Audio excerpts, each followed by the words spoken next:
नाम सारिया खान है, मैं क्लिनिकल साइकोलॉजिस्ट हूँ, माहिर नफ्सियात हूँ और मैंने जो है एमएस इन साइकोलॉजी किया है, इसके साथ-साथ मैंने एमएस इन क्लिनिकल साइकोलॉजी किया है।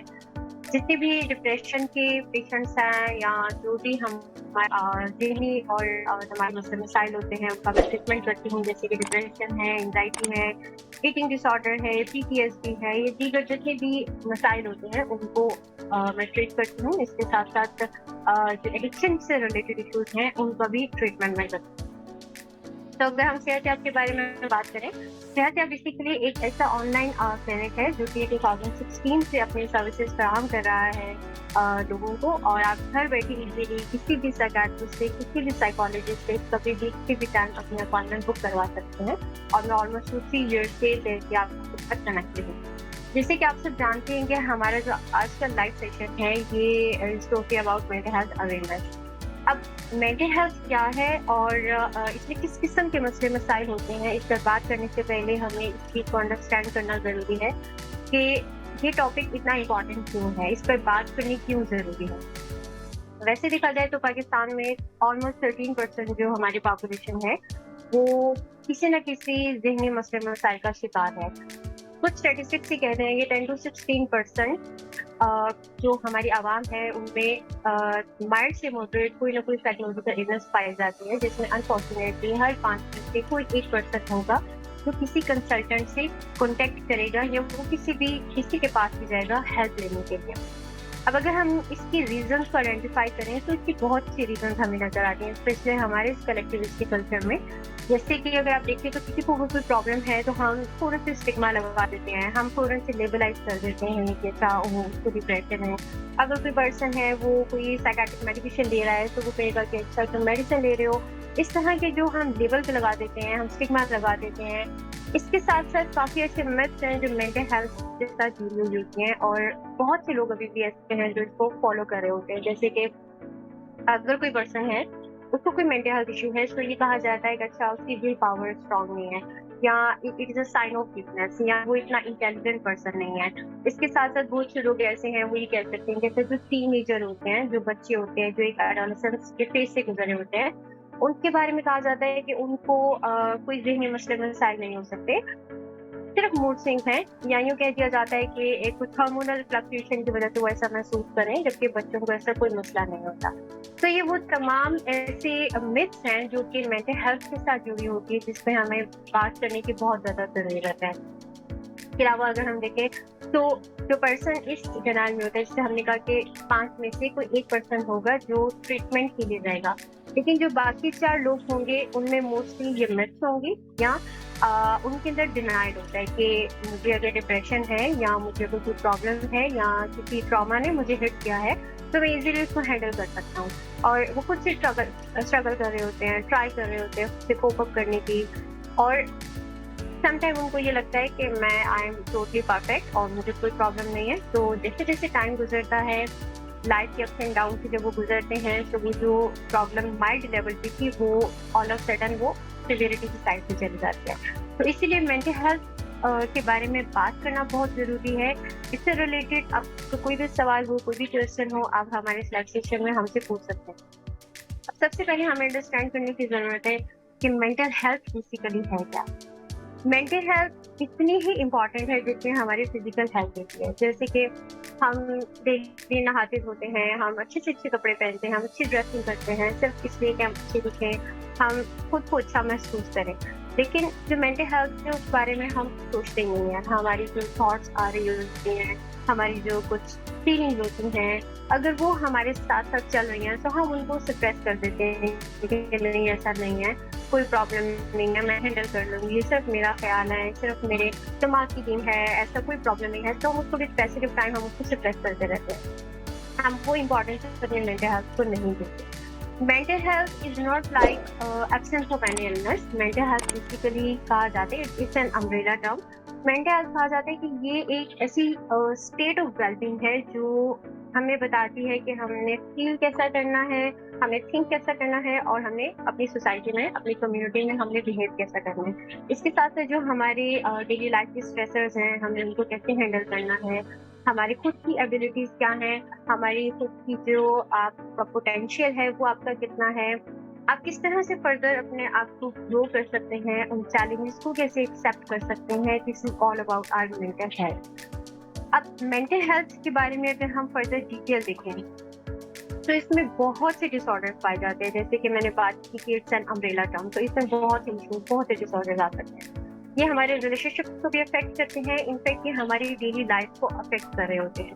कुछ होते हैं जो माइल्ड होते हैं, कुछ होते हैं जो बहुत सिवियरिटी में डिसऑर्डर चले जाते हैं। तो अगर हम इनकी फर्दर डिटेल्स के बारे में बात करें तो जैसे मैंने पहले बताया कि डिप्रेशन है, एंजाइटी है, ईटिंग डिसऑर्डर है, पीटीएसडी है, स्किज़ोफ्रेनिया है, बाइपोलर, मूड डिसऑर्डर, फिर कुछ बिहेवियरल इश्यूज हैं, कुछ इमोशनल प्रॉब्लम्स हैं। ये सब हमारे इस मेंटल हेल्थ इलनेसेस में पाए जाते हैं, जिसकी वेलनेस के लिए हम लोग काम कर रहे होते हैं।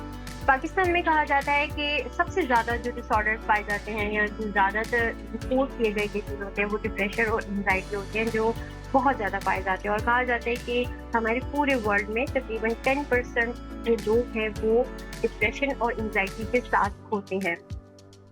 90% ऑफ सोसाइटल केसेस में अगर हम देखें जो उसकी कोर रीज़न होती है पीछे, वो सिर्फ और सिर्फ डिप्रेशन होती है, जिसकी वजह से लोग सुसाइड अटेम्प्ट करते हैं। इसके हम बहुत एग्जाम्पल्स अपनी लाइफ में देख सकते हैं। रिसेंटली भी, उससे पहले भी बहुत से लोग हैं जिन्होंने सुसाइड अटेम्प्ट किया, और कुछ की रीजन बहुत ऑब्वियस, कुछ के रीजन अभी तक अनरिपोर्टेड है, कुछ आए नहीं है। लेकिन 90% ऑफ केसेस में डिप्रेशन, एंजाइटी, यही दो इश्यूज होते हैं जो कि हाईलाइट होते हैं उन suicidal ideation plus suicide attempt करने के बाद।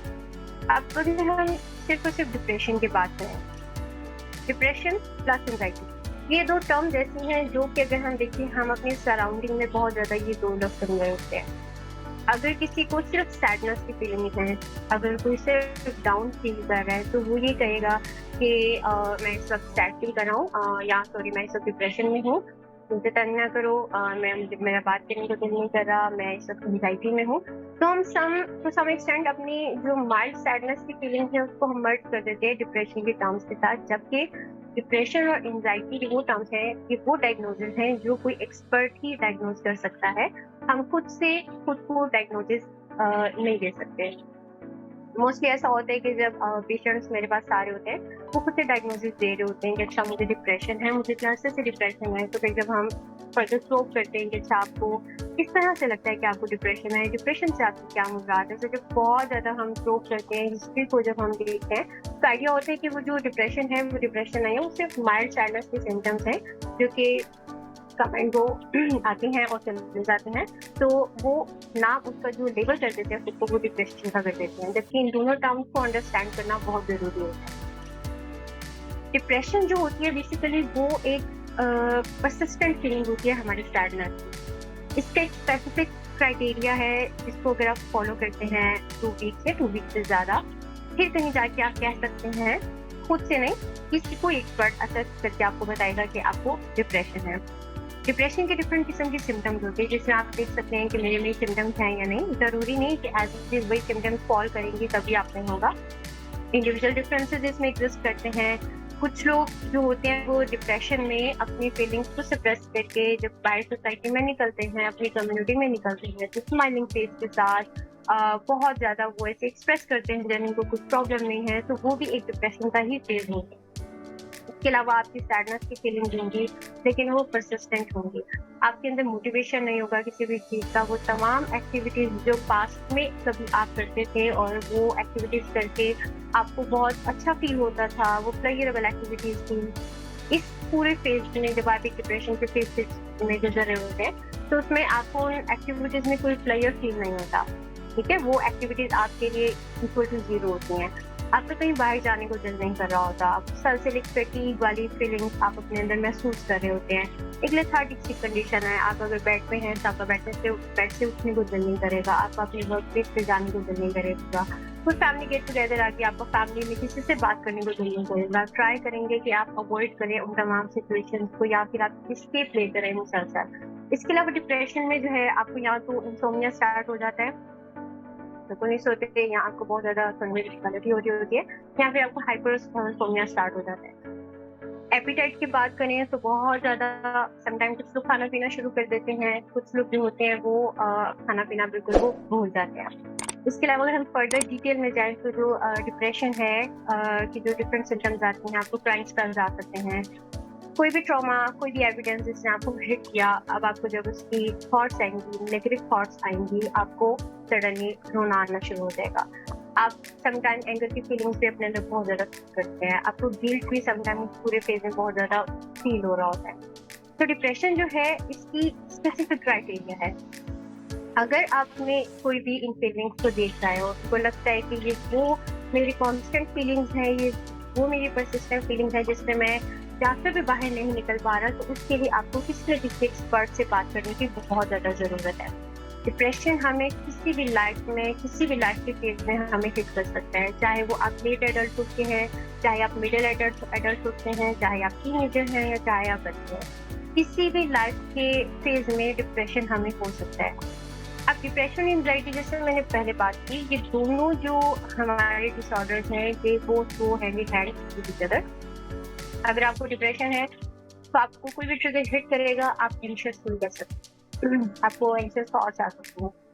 अब अगर आपको सिर्फ एंजाइटी है तो एंजाइटी में आप डिप्रेस भी फील कर सकते हैं। ठीक है, दोनों डिसऑर्डर्स हैं, अलग अलग भी हो सकते हैं, लेकिन समटाइम इनकी जो सिम्टम्स हैं वो मैच भी कर रही होती हैं। तो ये दोनों डिसऑर्डर्स, इनका प्रॉपर असेसमेंट, प्रॉपर डायग्नोसिस इनके लिए बहुत ज़रूरी होते हैं। अब इसी तरह अगर हम एंजाइटी की बात करें, एंजाइटी में बेसिकली जो होती है ना, ये हमारा एक रिएक्शन होता है हमारे किसी भी स्ट्रेस की तरफ। जैसे कि फर्ज करें कल मेरा कोई जॉब इंटरव्यू है और मुझे सडन ले जाना है। अब वो जो मुझे कॉल आई, अब जो मेरा पूरा थॉट प्रोसेस है वो मुझे एंशियस कर रहा है। मेरी हार्ट रेट बहुत तेज हो जाएगा, मेरी जो ब्रीदिंग है बहुत फास्ट हो जाएगी, मुझे चेस्ट में पेन स्टार्ट हो जाएगी, मुझे लगेगा कि मुझे मेरे मसल्स हैं वो स्ट्रेस डाउन हो रहे हैं, रेस्टलेस सी फीलिंग्स होंगी, मुझे एक्टिविटी बहुत ज़्यादा हिट करेगी।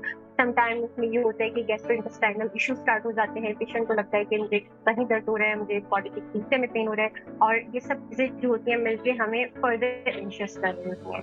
दूसरी एंजाइटी की सबसे बड़ी सिम्टम होती है, उसमें होती है कि हम फियरफुल हो रहे होते हैं। एक अनसर्टेनिटी वाली सिचुएशन के लिए हम फियरफुल हो रहे होते हैं, और वो फीलिंग हमारी कांस्टेंट होती है, वो हमारी जो फीलिंग होती है वो परसिस्टेंट होती है। हम बार-बार इंट्रूसिव थॉट्स होती हैं जो हमें हिट कर रही होती हैं। जैसे मैंने आपको एग्जांपल दी कि कल जॉब इंटरव्यू है, अब मेरे साथ 2 सिचुएशन होंगी। जैसे कि अब मुझे एंशियस थॉट्स आ रही हैं कि कल मेरा जॉब इंटरव्यू है, कैसा होगा, क्या होगा, वो क्या पूछेंगे मुझसे, मैं पता नहीं कब परफॉर्म कर पाऊँगी या नहीं परफॉर्म कर पाऊँगी, अगर मैंने ना किया तो क्या होगा। और अब ये जो थॉट्स है इसके साथ साथ मैं फिजियोलॉजिकल वो तमाम सिम्टम्स फील कर रही हूँ जो अभी मैंने आपके साथ शेयर किए। अब अगर ये मेरी जो सिम्टम्स हैं ये कंसिस्टेंट रहती हैं मेरी इन इंट्रूसिव थॉट्स के साथ, और टाइम के साथ साथ ये इंक्रीज हो रही हैं, इवन दो टाइम गुजर गया, कल का दिन आ गया, इंटरव्यू से पहले मैं बहुत ज़्यादा, मुझे एंजाइटी अटैक भी आ सकता है, मैं वहाँ पे अच्छा परफॉर्म नहीं करूँगी, मुसलसल एक इंट्रूसिव थॉट्स, एक एंशियस थॉट्स मुझे ट्रिगर करती रहेंगी कि क्या होगा, किस तरह से होगा, पता नहीं किस तरह से। समटाइम ये होता है कि उस एंजाइटी अटैक में, एंशियस वाली फेज में हम हाथों को अच्छे से करते रहते हैं, हम समटाइम नील बाइटिंग स्टार्ट कर देते हैं, हमारे हाथों में ट्रैवलिंग से स्टार्ट हो जाती है। उस सिचुएशन के लिए हम फेयरफुल रहते हैं जो अभी तक सिचुएशन आई नहीं है। तो एक अनसर्टेनिटी वाली सिचुएशन में हमें फियर्स, एक सबसे फियर हमें हिट करता रहता है। एक फेज तो ये होगी। दूसरी फेज ये होती है कि जैसे अक्सर हम कहते हैं कि जो एंजाइटी है समटाइम ये हमारे लिए बेनिफिशियल भी होती है, क्योंकि ये हमें इतना कैपेबल कर रही होती है कि हम अपनी उस स्ट्रेसफुल सिचुएशन को हम उस पर हम प्लान कैसे करें। हम इस एग्जाम्पल को लें, तो कल मेरा जॉब इंटरव्यू है, मुझे एंजाइटी हिट करेगी। मैं ये सिम्टम्स को फील करूँगी जो मुझे अभी आ रही है कि पता नहीं मैं कैसा परफॉर्म करूँगी, मुझे शिवरिंग स्टार्ट हो रही है, मेरा हार्ट रेट तेज हो रहा है, मेरी ब्रीदिंग फास्ट हो रही है, एबनॉर्मैलिटी से मुझे अपनी पूरी फिजिक्स में फील हो रही है। तो अब जैसे ही फीलिंग्स आएंगी तो मैं फ़ौरन से, मेरा जो माइंड है मुझे वो लीड करेगा कि मैं कोई एक्शन प्लान बनाऊँ। मैं क्या करूँगी, मैं फ़ौरन से उठूँगी, ब्रीथ करूँगी, मैं अपनी डॉक्यूमेंट्स निकालूंगी, इंटरव्यू के हवाले से मैं पूरी प्रिपरेशन करूंगी, पूरा कंप्लीट एक्शन प्लान बना के अपनी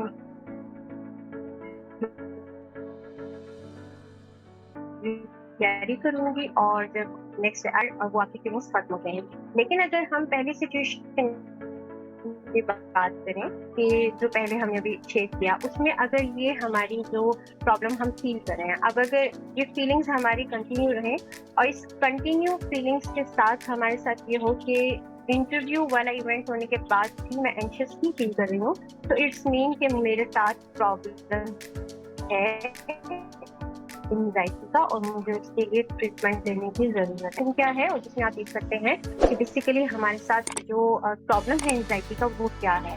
दोनों सिम्पटम, दोनों प्रॉब्लम सेम भी हो सकते हैं, दोनों प्रॉब्लम अलग-अलग आपको ठीक भी कर सकते हैं। लेकिन इसका अगेन स्पेसिफिक क्राइटेरिया है जिसको फॉलो करना बहुत ज़रूरी है। तब कहीं जाके हम कह सकते हैं कि आपको डिप्रेशन का प्रॉब्लम है या एंग्जायटी का प्रॉब्लम है। हम फिर भी जो वर्ड चूज़ करते हैं, हम वो सोच समझ के चूज़ करते हैं। हम यूँ कह सकते हैं हाँ या that person is with depression, ठीक है? हम ये नहीं कहेंगे दैट इज़ अ डिप्रेसिव जो पर्सन है, वो डिप्रेसिव पर्सन है या वो एक एंग्ज़ियस पर्सन है, ही और शी इज़ विथ डिप्रेशन, ही और शी इज़ विथ एंग्ज़ायटी। इस तरह से हम डायग्नोसिस देते हैं। तो इन बातों का ख्याल रखना हमारे लिए बहुत ज़रूरी होता है कि हम जो टर्मिनोलॉजी यूज़ कर रहे हैं अपने लिए, क्या हम एग्ज़ैक्टली पे फॉल करते हैं या हम उस पे फॉल नहीं करते। अब मोस्टली जैसे मैंने कहा कि जो डिप्रेशन और एंग्जायटी है वो किसी भी फेज़ में, किसी भी एज में वो हो सकता है। हमारे पास जब अक्सर पेशेंट्स आते हैं उसमें यूजुअली जो टीनेजर्स होते हैं, जो एडोलेसेंट्स होते हैं, उनमें एंग्जायटी का इश्यू बहुत ज़्यादा होता है। अब वो किसी भी रीज़न की वजह से हो सकते हैं। academic pressure, peer pressure sometimes और कुछ चाइल्डहुड इश्यूज, कुछ एडवर्सिव किस्म के चाइल्डहुड एक्सपीरियंसेस हो गए जिन्होंने उनको लाइफ में आगे चल के जब वो टीन एज को पहुंचे और कुछ जब हार्मोनल इश्यूज स्टार्ट हुए, एक हार्मोनल इम्बैलेंसेस स्टार्ट हुए तो उन्होंने ट्रिगर कर दिया उनके तमाम समाज को। तो एक एंग्जाइटी स्टार्ट हो जाएगी। जो ऑब्वियस रीजन की अब हम बात करेंगे जो बच्चों में स्पेशल जो स्टार्ट होते हैं, आइडियली तो कहा जाता है कि बच्चों में प्रॉब्लम, जैसे मैंने पहले बात की थी, ये एक मिथ है कि बच्चों में ये प्रॉब्लम हो नहीं सकता, जबकि डेफिनेटली बच्चों में हो सकता है। पहले ये चीज नहीं मानी जाती थी कि चाइल्डहुड डिप्रेशन भी होता है। चाइल्डहुड डिप्रेशन भी होता है, बच्चों में एंजाइटी भी होती है, कुछ न्यूरोलॉजिकल डिसऑर्डर भी बच्चों में होते हैं। इसके साथ साथ हाइपर एक्टिव इतने ज्यादा होंगे, टेंशन करेंगे कि आपको समझ नहीं आ रही है। समटाइम एक कांस्टेंट इंटेंस डिसोबीडिएंट बिहेवियर आपके साथ होगा। उनको एंगर आउटबर्स्ट इतने ज़्यादा स्टार्ट होंगे कि वो बहुत डिस्ट्रक्टिव बिहेवियर हो जाएगा। उनके इमोशनल प्रॉब्लम बहुत ज़्यादा स्टार्ट हो जाएंगे। जैसे कि अगर हम मेन स्ट्रीम बच्चों की स्कूल बात करें तो बच्चा एग्रेसिव होता है। बच्चों से जब हम बात करते हैं तो उनके अक्सर जो एकेडमिक प्रॉब्लम होती है उसमें बड़ी होती है कि सबक याद नहीं होता। सबक याद ना होने के पीछे उनका एक इतना इमोशनल आउटबर्स्ट और इतने इमोशनल डिसरेगुलेशन उनके अंदर होती है जिसको प्रॉपर टाइम पर अगर डील कर लिया जाए तो डेफिनेटली बच्चे का वो जो एक इशू स्टार्ट हुए हैं अर्ली एज में वो वहीं पर ख़त्म होंगे और जैसे ही बच्चा अपने एडल्टहुड में जाएगा तो वो एक प्रॉपर एक हेल्दी पर्सन होता है उस तरह से वो परफॉर्म करेगा।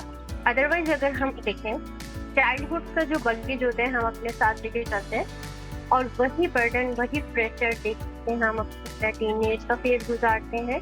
वही प्रेशर, वही बर्डन लेके जब एडल्टहुड में जाते हैं तो एडल्टहुड में ऑलरेडी इतने इश्यूज होते हैं, तरह तरह के रिलेशनशिप प्रॉब्लम्स या लाइफ में जब फर्दर कोई ट्रांजिशन आ रही होती है, आप स्कूल लाइफ से कॉलेज लाइफ में जा रहे हैं, आपका सोशल सर्कल इंक्रीज हो रहा है, आपका रोल चेंज हो रहा है लाइफ का, या फिर आप पहले आप स्टूडेंट थे, अब आपका ट्रांजिशन हुए, अब आपको प्रैक्टिकल लाइफ में जाना है, आप कोई न्यू जॉब स्टार्ट कर रहे हैं या शादी हो रही है, शादी के अलावा अगर कोई फैमिली स्टार्ट हो रही है, तो वो सब ट्रांजिशन मिलके जो स्ट्रेसर्स को क्रिएट करते हैं।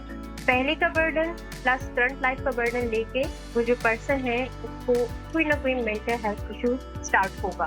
तो उसको प्रॉपर वे में हर फेज को असेस करना, डील करना, देखना हर पर्सन के लिए बहुत ज़रूरी होता है। जैसे अभी हम बच्चों की बात कर रहे थे, तो बच्चों में बेसिकली क्या होता है, उनमें डिफरेंट किस्म के डिसऑर्डर्स डेफिनेटली हो सकते हैं। उसमें पेरेंट्स का बहुत ज़्यादा रोल होता है क्योंकि जब बच्चा छोटा होता है अपने माहौल में जब वो ऑब्जर्व कर रहा होता है तो वो अपने केयर गिवर्स को देख रहा होता है ना, अपने जैसे हम कलेक्टिविस्टिक कल्चर से बिलोंग करते हैं तो यहाँ पे यूजुअली जॉइंट फैमिली होती है, तो बच्चा हर फैमिली मेंबर को ऑब्जर्व कर रहा होगा, वो वहाँ से वो रिलेशनशिप को अंडरस्टैंड करना शुरू कर रहा है। अब अगर पेरेंट्स के कॉन्फ्लिक्ट से ज़्यादा है तो वो सारा इफेक्ट टीवी में जाएगा। बच्चा ऑब्जर्व कर रहा है, अपने माहौल से देख रहा है, उसकी जो एनवायरमेंटल लर्निंग हो रही है वो उसकी साइड बाय साइड होती चली जा रही है।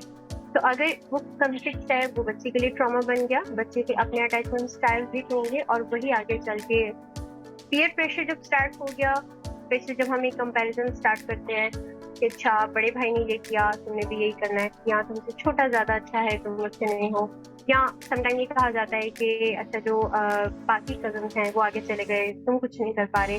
तो वो जो एक फैमिली का प्रेशर प्लस बच्चा खुद भी अपने आप को एक कंपैरिजन में कंपटीशन में ले आता है, तो वो जो एक लाइफ की दौड़ स्टार्ट होती है टीनेज में, वहाँ पे समटाइम बहुत सी चीजें जो डिसरेगुलेट रह जाती है बच्चे की। और उसकी वजह से कोई ना कोई disorder, emotional, behavioural, personality issues ये स्टार्ट हो जाते हैं और वही एक बहुत इंपॉर्टेंट, बहुत वल्नरेबल फेज होता है बच्चों का, जिसको प्रॉपर असेसमेंट की, प्रॉपर केयर की बहुत ज़्यादा ज़रूरत होती है। बच्चा अगर स्कूल नहीं जा रहा, वो अगर मुसलसल इनकार कर रहा है तो उसकी रीज़न क्या है? हो सकता है बच्चे के एडजस्टमेंट इशूज हैं स्कूल में, उसको बुली किया जा रहा है स्कूल में, या उसकी टीचर के साथ नहीं बन पा रही, उसको अपनी स्टडीज बहुत मुश्किल लग रही है, तो बात करना, प्रॉपर उसको ट्रीट करना वहाँ पे बहुत जरूरी होता है। लेकिन ये छोटे छोटे इश्यूज हैं जो मिलके लीड करते हैं हमारे आगे चलते हमारी जो एडल्ट लाइफ होती है उसको बहुत ज्यादा ही ठीक कर रही है। अब अगर हम फर्दर देखें जो हमारी डेली की जो लाइफ है उसमें जो भी हम एक्सपीरियंसेस कर रहे होते हैं और जो हमें कोई मेंटेन रखती है उसमें हम कैसे डिफरेंस कर सकते हैं। जैसे कि अगर मैं कहूँ कि मुझे कोई प्रॉब्लम है तो क्या ये मेरा एक नॉर्मल स्ट्रेसर है या मेरी मेंटेनेंस है। अब अगर मेरा ये जो नॉर्मल स्ट्रेसर है मेरा जो जैसे कि हम एक हेल्दी लाइफ गुजार रहे हैं हम हर चीज़ को बहुत अच्छे तरीके से परफॉर्म कर रहे हैं। अब वो परफॉर्म करने में कोई चीज़ सडनली ट्रॉमेटिक सी उसमें सडनली जस्ट पॉप अप और अब उसके बाद मेरी कुछ अनस्टेबल सी फीलिंग्स स्टार्ट हो जाएंगी, थोड़ा सा मैं रेस्टलेस फील करूंगी। वो फील करने के बाद अब दोबारा से उस पर काम करने के बाद मैं अगर हेल्दी फील कर लेती हूँ तो ये फ्लक्चुएशन है जिसको हम कहते हैं कि ups and down of life. ठीक है, आप हेल्दी फील कर रहे हैं, आप कभी कभी किसी टाइम पे किसी स्ट्रेसर की वजह से डेली लाइफ में जॉब की टेंशन हो गई, कोई टास्क है वो नहीं मैं फुलफिल कर पाई, या डांट पड़ गई किसी से, या कोई रिलेशनशिप प्रॉब्लम स्टार्ट हो गया, या कोई पास्ट का ट्रॉमा याद आ गया, कोई भी चीजें स्टार्ट हो गई तो मैंने अनस्टेबल फील किया, उसके बाद उस पर काम किया और फौरन से मैं हेल्दी नॉर्मल फील करना शुरू किया। ये हमारी लाइफ अप्स एंड डाउन चलते रहते हैं। अब अगर हेल्दी फील किया, ट्रॉमा हिट किया, अनस्टेबल फील किया, उसके बाद आगे वो जो फीलिंग्स हैं वो परसिस्टेंट रही और मैं एक स्ट्रगलिंग फेज में चली गई। अब उस क्राइसिस को मैनेज करने के लिए मुझे समझ नहीं आ रहा कि मैं क्या करूँ। अनफॉर्चुनेटली वहाँ पे अगर मुझे कोई हेल्प नहीं मिल रही, कोई प्रोफेशनल नहीं मिल रहा है या मेरा सपोर्ट सिस्टम इतना स्ट्रांग नहीं है, तो मैं वहाँ पे दोबारा से किसी इलनेस का शिकार हो जाऊंगी कि कोई डिसऑर्डर को अडॉप्ट कर लूंगी या उस प्रॉब्लम के साथ मैं अपनी लाइफ स्पेंड करूंगी, या अगर तो कोई सपोर्ट मिल गई, कोई प्रोफेशनल हेल्प मिल गई, तो वो जो स्ट्रगलिंग फेज है मेरी वो कन्वर्ट हो जाएगी हीलिंग प्रोसेस में। अब मैं प्रोग्रेसिवली अपने उन तमाम इश्यूज पे प्रोसेस कर रही हूँ और मैं सिचुएशन से बाहर आ रही हूँ और एट दी एंड दोबारा से healthy life, healthy personality, healthy humanity अपने उन तमाम ट्रेड्स के साथ हम लाइफ गुजार देते हैं। तो जो हम अभी डिस्कस कर रहे थे कि जो हमारी डेली के स्ट्रेसर्स हैं उसमें और हमने डिफरेंस करना है हमारी मेंटल इलनेस में। हेल्दी फील किया हमने, अनस्टेबल फील किया, दोबारा से हेल्दी फील किया तो वेरी नॉर्मल। ये हमारे इमोशनल बीइंग होने की निशानी है, ये हमारे इंसान होने की निशानी है। जैसे कि हमें भी स्ट्रेस हिट करते हैं, समटाइम हम लोग भी एंशियस होते हैं, मेंटल हेल्थ एक्सपर्ट्स हैं, हमें भी समटाइम ये प्रॉब्लम होती है, अक्सर एंजाइटी हिटिंग की, तो हम होते हैं हमें भी करते हैं। अगर कोई आई स्पेशलिस्ट है ठीक है तो फिर क्वाइस का प्रॉब्लम इसलिए होगा, लेकिन उसमें यह है कि हम टाइम भी, जैसे मैंने पहले कहा कि हेल्दी फील कर रहे हैं, कोई इंस्टेबिलिटी आई, हेल्प लेंगे, उसके बाद हम दोबारा से नॉर्मल फील करेंगे। तो ये चीज़ें आपको क्लियर कर सकती हैं कि आपकी जो डेली लाइफ है उसके स्ट्रेसर्स में क्या फ़र्क है और जो आपकी मेंटल इलनेस है आप किस तरफ जा रहे हैं, पॉजिटिविटी की तरफ या नेगेटिविटी की तरफ, आप इजीली डिफरेंशिएट कर सकते हैं। अब अगर हम बात करेंगे इसमें डिफरेंट कॉजेज क्या क्या होते हैं, क्या रीजन होते हैं जिसकी वजह से हम किसी भी मेंटल हेल्थ इशू का शिकार हो सकते हैं, उसमें बहुत ऑब्वियस है। जैसे मैंने पहले बात की, एडवर्स चाइल्डहुड हो सकता है हमारा, आप फिजिकल एब्यूज हो सकते हैं, चाइल्ड में कभी हुए या इमोशनल एब्यूज हुए, पेरेंट्स कंफ्लिक्ट इतने ज़्यादा थे, अर्ली एज में सेपरेशन एंजाइटी आपको फील हुई पेरेंट्स की साइड से, स्कूल में आपको बहुत ज़्यादा बुली किया गया, समटाइम बहुत अर्ली एज में शादियाँ कर दी जाती हैं। इसके अलावा डोमेस्टिक वायलेंस, आप फिजिकल एब्यूज जैसे मैंने कहा कि फादर की साइड से, मदर की साइड से, या किसी भी तरह से आपने वो वायलेंस बहुत ज़्यादा बियर किया गया है। इसके अलावा कोई पॉवर्टी डेफिनेटली बहुत ज़्यादा एग्जिस्ट करती है यहाँ पे, और वो भी समटाइम हमें किसी मेंटल इलनेस की तरफ लेके जा रही है।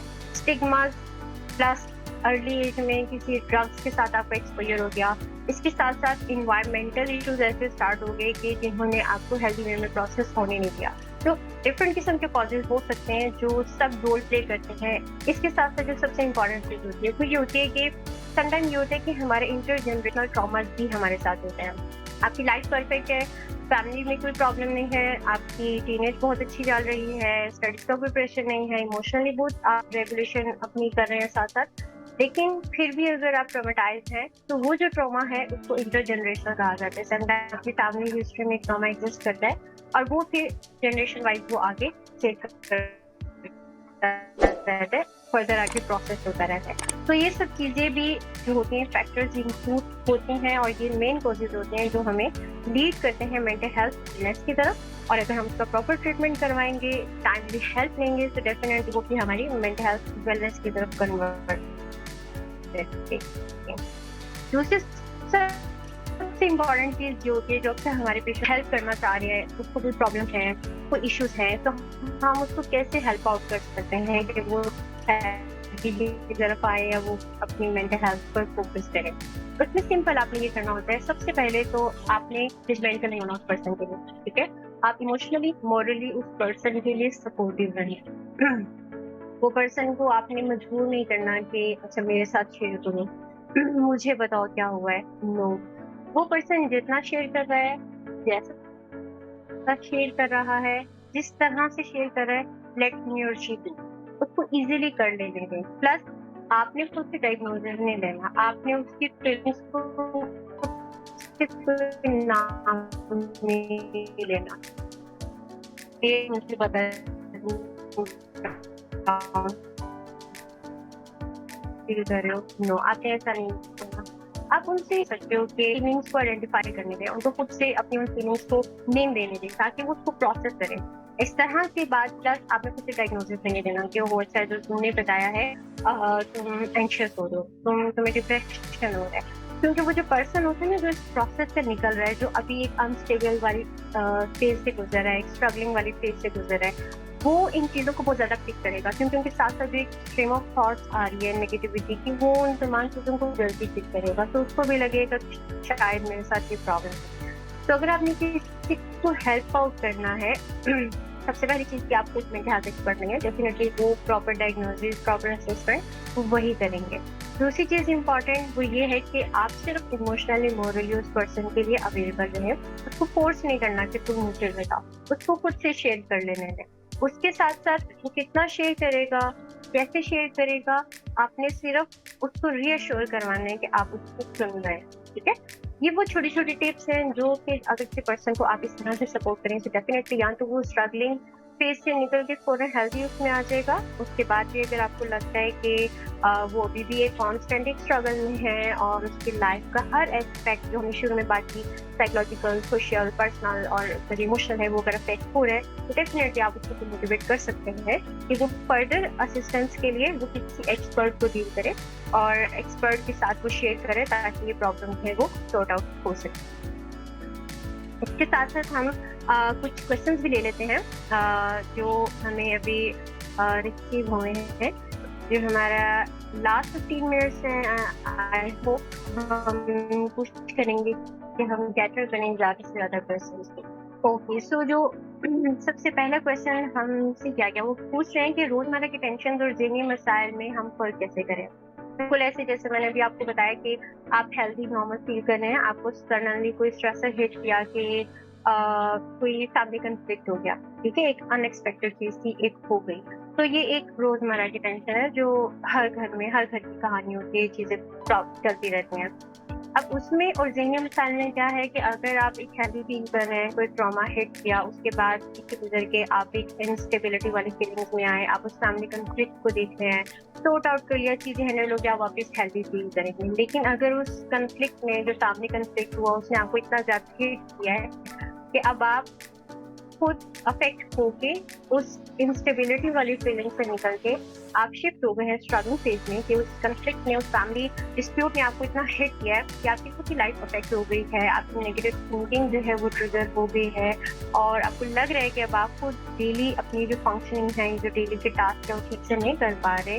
और जो ये फीलिंग है आपकी उस कॉन्फ्लिक्ट के रिजॉल्व होने के बाद भी अगर आपके साथ कंसिस्टेंट है, तो वो फिर ज़हनी मसला है कि हम किसी भी ट्रिगर से इतना ज़्यादा ट्रिगर हो जाते हैं, इतना ज़्यादा प्रोवोक हो जाते हैं कि हम अपनी उन सिचुएशन को, अपनी उस हैंडल को हैंडल नहीं कर पा रहे। तो वहाँ पे या तो आप खुद से उसको हैंडल करने की डिफरेंट किस्म की स्ट्रैटेजीज हैं, डिफरेंट किस्म के टिप्स हैं, आप उसके थ्रू कुछ ठीक करें। अगर आप सेल्फ केयर के ठीक नहीं हो रहे, आप सोशल सपोर्ट की हेल्प लें। आपकी जो भी आपकी सपोर्ट है, फैमिली सपोर्ट, फ्रेंड्स की सपोर्ट, उससे खुद को आप कोप अप करने की ट्राई करें। अगर नहीं हो रहा तो डेफिनेटली हर वक्त, हर टाइम सेहतयाब में आपको साइकियाट्रिस्ट भी मिलेंगे, आपको क्लिनिकल साइकोलॉजिस्ट भी मिलेंगे, आपको किसी से भी कॉन्टेक्ट कर सकते हैं। तो हेडिंग पर नेक्स्ट क्वेश्चन पूछा गया है, किसी दोस्त या करीबी शख्स के ज़हनी मसाइल में कैसे मदद कर सकते हैं। बिल्कुल सेम मैसेज जो अभी मैंने ऊपर टिप्स आपके साथ शेयर की हैं कि अगर आपको लगता है कि कोई दोस्त आपका कोई नियर वन की प्रॉब्लम का शिकार है और आप उसकी बिहेवियर को करें कि वो आपके साथ ओपनली बात नहीं कर पा रहा, वो फैमिली के को या अपनी फ्रेंड्स के सर्कल में उस तरह के, तो सेम आप उसी तरह से ही उसको हेल्प आउट करेंगे उस सिचुएशन से निकालने में। जैसे अभी हमने डिस्कस की कि आप सिर्फ इमोशनली, मॉरली उसके लिए अवेलेबल रहें और अंस करवाएं कि आप उसकी बातें सुन रहे हैं, वो जो भी शेयर कर रहे हैं उसको रिफ्रेश करें कि मैं ये समझा हूँ कि आप मुझसे ये कहना चाह रहे हो। उसको प्रूव करें कि वो अपनी फीलिंग्स को खुद से प्रोसेस करे, अपनी फीलिंग्स खुद से ना करें, ठीक है। प्लस जो इस सब में आपने ख्याल रखना है कि आपने उसको डायग्नोसिस नहीं रखा कि अच्छा तुम डिप्रेस हो, अच्छा तुम एंशियस हो, या तुम्हें एंजाइटी हिट कर रही है, या तुम्हें पैनिक अटैक आया है, कुछ भी खुद से डायग्नोसिस नहीं देना, सिर्फ इमोशनली, मोरली आपने अवेलेबल रहना है। तो ये है जो आप अपने फ्रेंड के साथ में, कोई भी रिलेटिव जो भी आपके करीब हैं, आप उनको इस तरह से हेल्प कर सकते हैं। नेक्स्ट क्वेश्चन है, साइकोलॉजिस्ट या साइकियाट्रिस्ट में किससे इलाज करवाना चाहिए और कैसे मालूम करें कि कौन सा साइकोलॉजिस्ट या साइकियाट्रिस्ट हमारे लिए ठीक है। देखिए ये बहुत आसान होता है, आपका पूरा राइट है कि आप इस चेक कर सकते हैं, चाहे वो क्लिनिकल साइकोलॉजिस्ट है, चाहे वो साइकियाट्रिस्ट हैं। आप उनकी क्लिनिकल एक्सपीरियंस देख सकते हैं। इसके साथ साथ आप देख सकते हैं कि जो आपका जो प्रेजेंटिंग अपडेट्स है, क्या वो मैच कर रही हैं, क्या वो उस एरिया में एक्सपर्टी रखते हैं या नहीं रखते। प्लस आप उनकी एजुकेशन आप बिल्कुल देख सकते हैं। इसके अलावा ट्रांसपोर्ट क्लियर है कि साइकोलॉजिस्ट, क्लिनिकल साइकोलॉजिस्ट है, हम जैसे मैं हूँ, हम मेडिसिन प्रिस्क्राइब नहीं कर सकते। जो साइकियाट्रिस्ट हैं डेफिनेटली वो मेडिसिन भी प्रिस्क्राइब कर सकते हैं। तो समटाइम ये होता है कि जो प्रॉब्लम पेशेंट्स आते हैं और उनकी जो प्रॉब्लम होती है वो ऐसी होती है जिसमें हम मेडिकेशन की भी ज़रूरत है, तो डेफिनेटली हम उनको रेफर कर देते हैं कि वो साइकियाट्रिस्ट की भी कंसल्टेशन साथ में है। तो ये एक पूरे प्रोसीजर होते हैं जिसको आप फॉलो कर सकते हैं, और जैसे आपके प्लेटफॉर्म पे आपको साइकोलॉजिस्ट भी मिलते हैं, आपको साइकियाट्रिस्ट भी मिलते हैं। इसके साथ नेक्स्ट क्वेश्चन है कि चूंकि ज़हनी मसाइल कि कैसे प्रैक्टिस करें और उनको कैसे प्रैक्टिस करें, ठीक है। देखिए कुछ अर्ली साइंस एंड सिम्टम्स होते हैं जो आप अभी बच्चों में देख सकते हैं। जैसे मैंने बताया कि टेंट्रम थ्रो करना एक बहुत नॉर्मल सी बात है। एक बच्चा है छोटा, तंग नहीं करेगा तो वो क्या करेगा, वो शरारतें नहीं करेगा तो वो क्या करेगा। लेकिन अगर उसका कोई स्पेसिफिक बिहेवियर, कुछ ऐसी चीज़ें, कुछ स्टीरियोटिपिकल चीज़ें वो ऐसी कर रहा है जो नोटिसेबल है और आपको इग्नोर करने के बावजूद भी आपको फील हो रहा है कि वो कंसिस्टेंट है उसके साथ, वो एंगर आउटबर्स्ट बहुत ज़्यादा शो कर रहा है,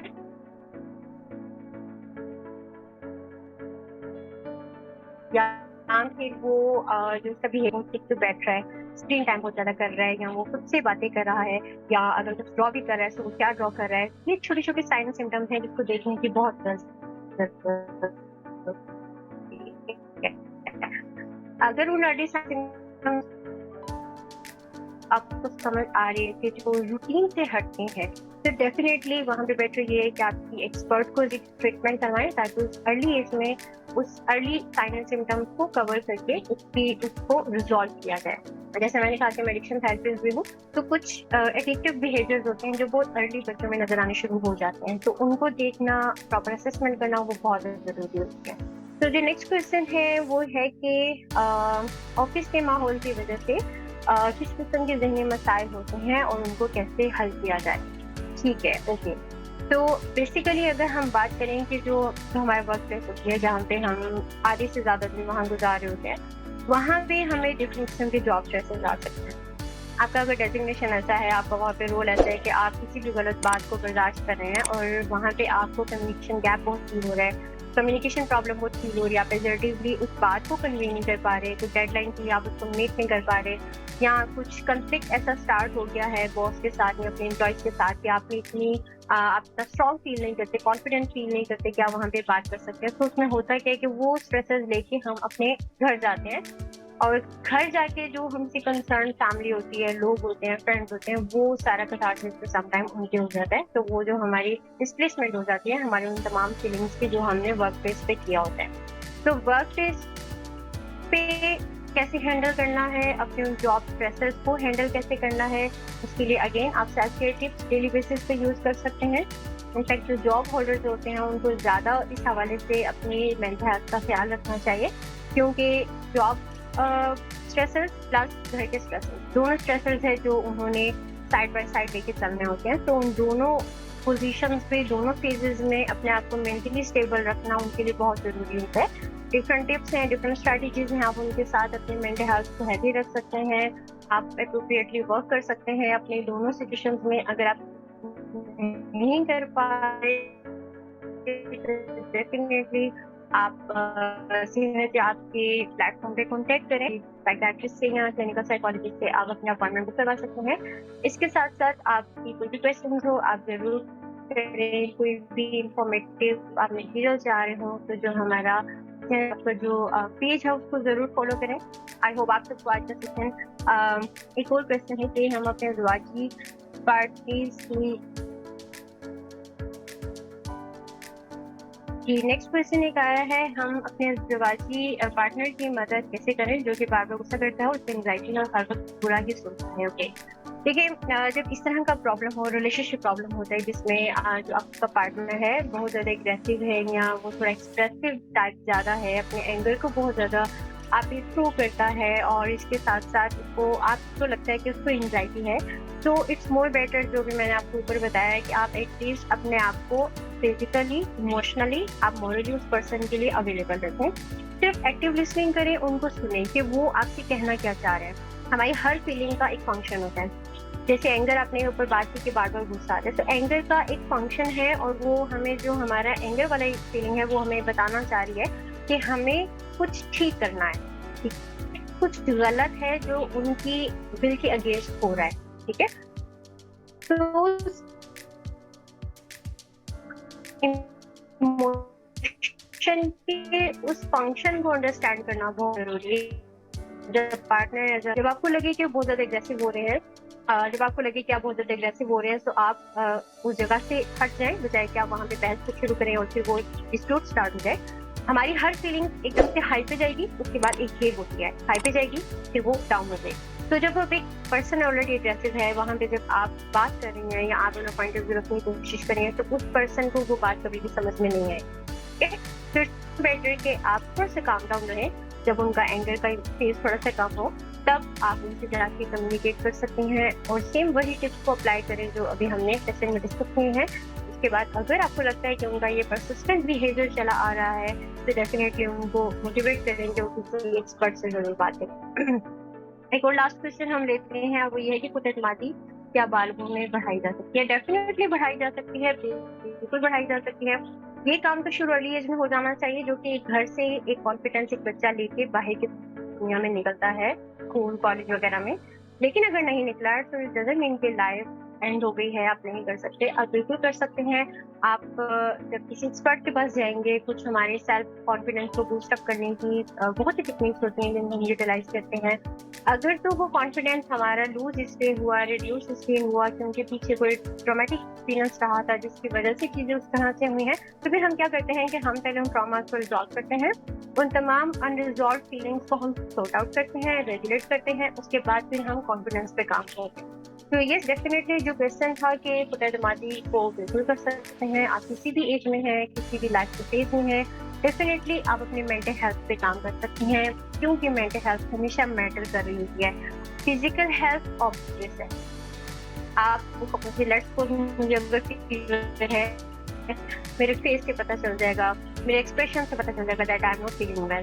लेकिन अगर मैं मेंटली स्ट्रांग नहीं हूँ, मैं मेंटली कुछ इंस्टेबिलिटी फील कर रही हूँ तो वो मुझे पता होगा। जैसे मैंने बहुत शुरू में बात की कि हम एक्ट कैसा कर रहे हैं, हम बिहेव कैसा कर रहे हैं, हम फील कैसा कर रहे हैं और हम सोच क्या रहे हैं। तो मेरी सोच, मेरी फीलिंग वो मुझे पता हो, ठीक है।